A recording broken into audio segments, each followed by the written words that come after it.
Hello, this is Deborah with Black Education TV, and I'm going to be discussing Trump's plans of wanting to replace food stamps with food boxes.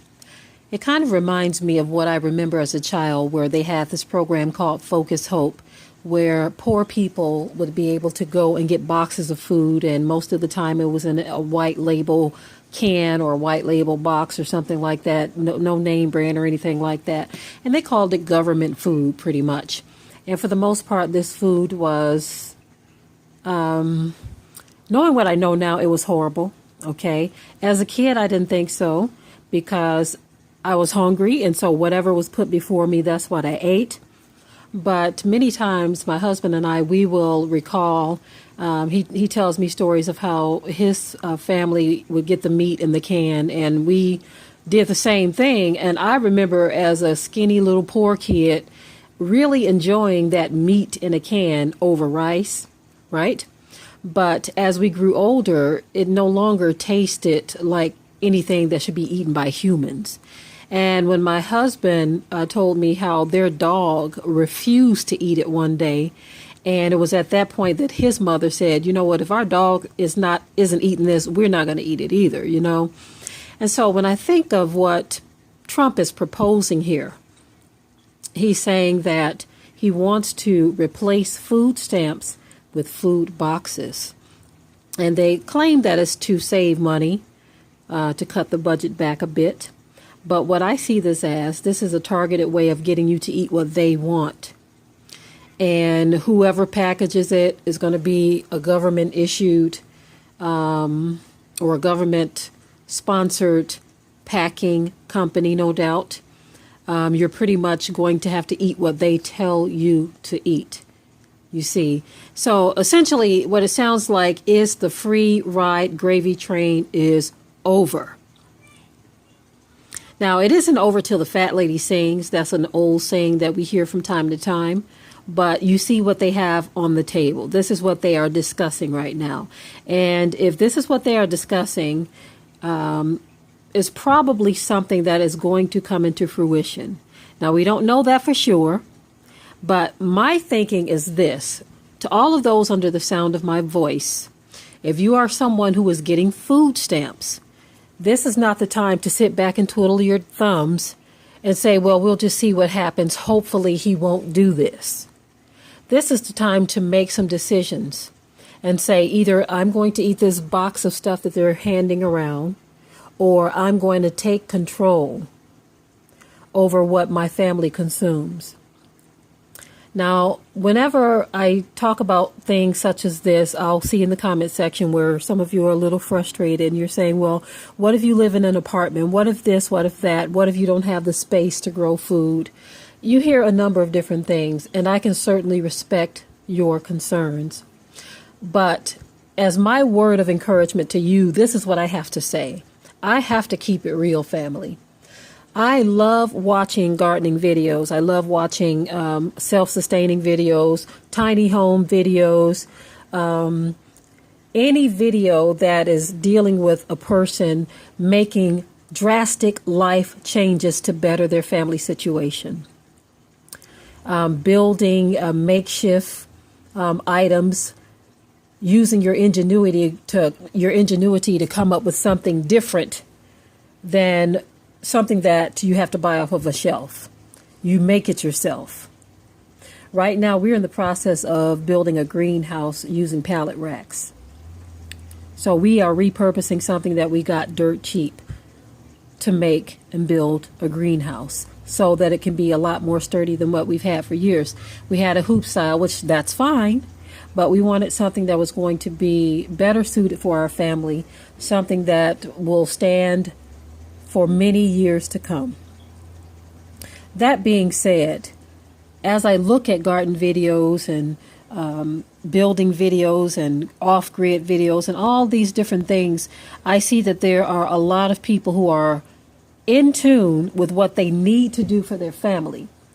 And they're not making excuses, they're making progress, you see.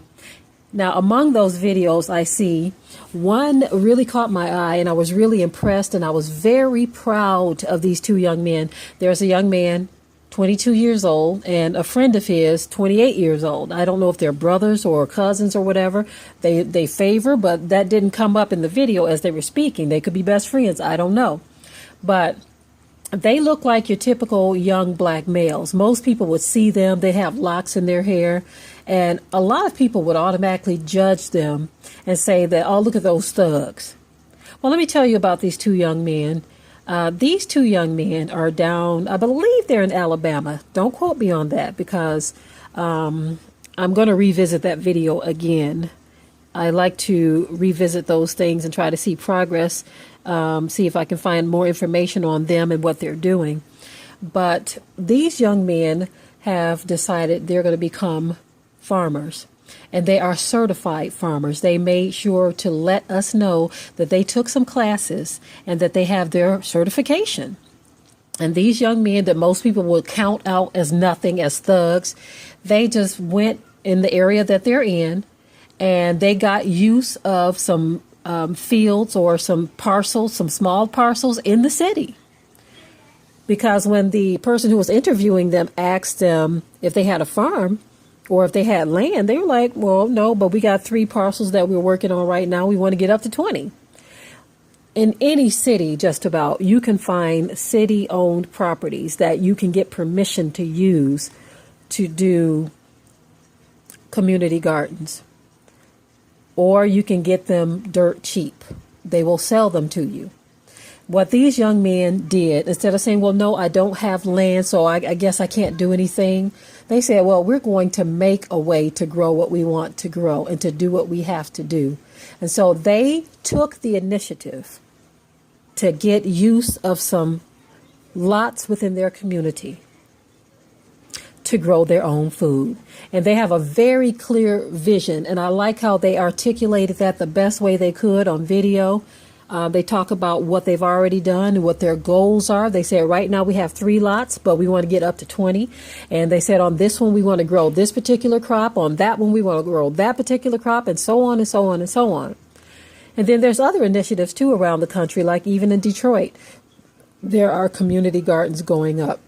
In Kansas City, Missouri, there are community gardens going up, and people are starting to work together because they're saying that we've got to do something to take care of ourselves. And so for those who say, well, what if I live in an apartment? There is a solution.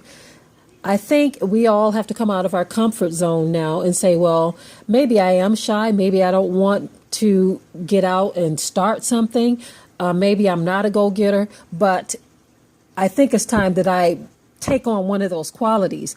Go and approach the city and say, look, there's a vacant lot over here on 5th and Main. Nothing's being done with it. And if the city has no planned use for it in the near future, can I grow food here? Can you give me permission to grow food on this lot?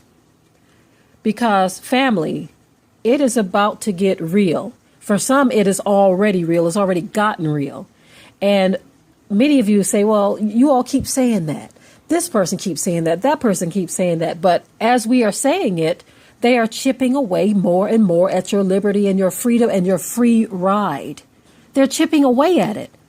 Section 8 is folding as we speak. Now they're coming after the food stamps. They're coming after so many things that people have grown used to. So the only other changes and choices that you have are the choices that you make. And the changes that you make, because no one is going to come along. This is the same government who's trying to cut their budget and trying to hand you the food that they want you to eat. No one is going to come along and drag you along to safety. No one is going to drag you along to a garden and to some garden tools and gloves and soil and worms and seeds. No one is going to do that. You're going to have to make up your mind within yourself that I'm going to take control of my situation. Even if you have a small yard, there is so much you can do. Sometimes we get questions from people, and at this stage, I'm just going to say this, family, there are so many things that you can Google or that you can see on YouTube that you don't have to wait for a question to be answered from us, because we may not ever get a chance to, especially garden related things and certain other things that we feel the information is just right there. We all have to take a proactive approach to saving ourselves, family, because you don't want to be one of those who say, well, I asked so and so and they never did respond to my email. They never did respond to my call, especially in the age of Google, to where everything is literally at your fingertips. If you want to know how to make your own bean sprouts, you can Google it. If you want to know how to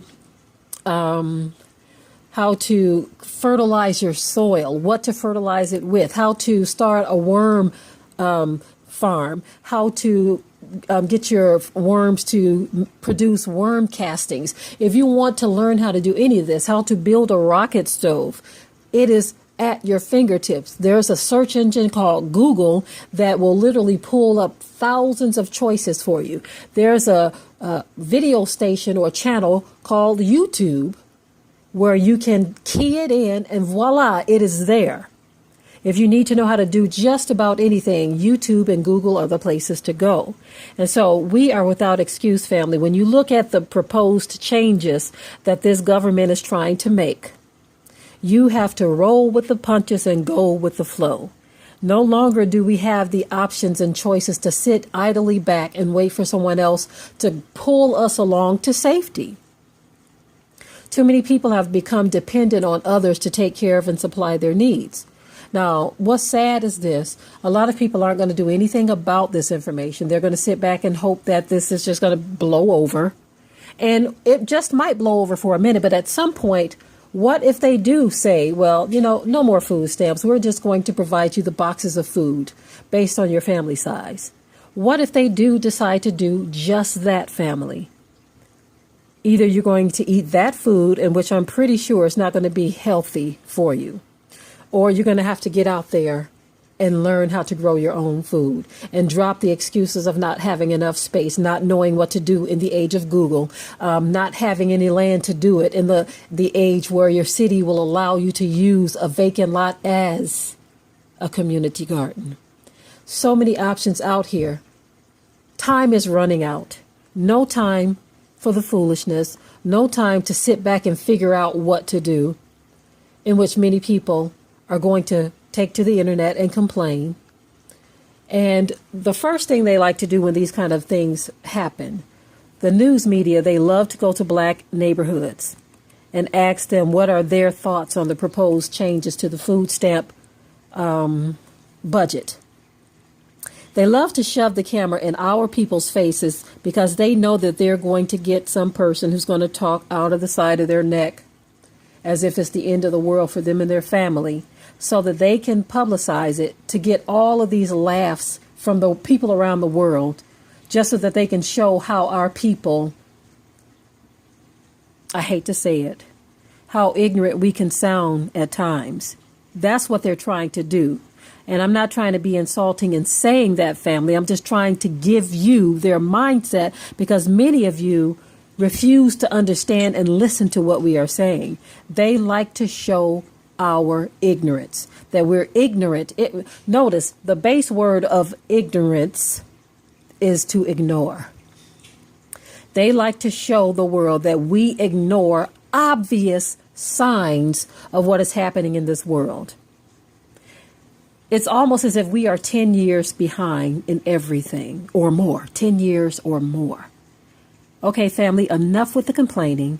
We have no more time for that. It's either sink or swim, live or die. I'm out, family.